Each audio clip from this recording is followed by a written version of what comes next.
What's up, guys? On the Instagram earlier today, we posted the Xeno with the Reardon Atlas. You can see here.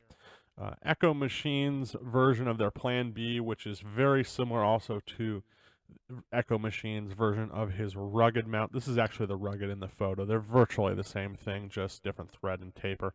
But placement of the muzzle device and everything is more or less the same.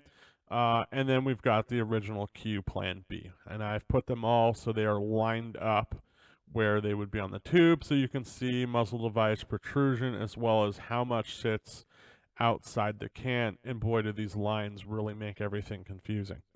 Anyway, going over to the right here, a few comments, and you guys asked, at least the crew did, what it would look like with a DPB, a double port break from Reardon. So we're going to throw that up on the screen real quick, and maybe I'll throw a few others, and yeah, you guys get a look. I've already got a really big video on my Patreon for my members with all the mounts cut apart and how they work and seal and why some are better than others and whatnot. But you've got Generation 1 Plan B. You're going to be able to see that we have this small point of contact right here. Gen 2 Plan B, you can see it's nicer, okay?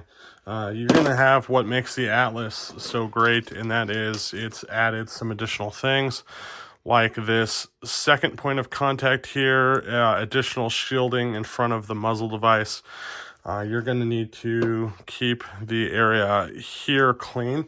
That's a Gen 1 Eclipse. It's actually missing that, but here you can see it real well here. See how that's all nice and clean? This shielding keeps everything out of our taper. It helps make sure we get just a better seal every single time and keeps the taper safe and makes it all work really well. So there's a reason I recommend the Atlas so frequently, so heavily.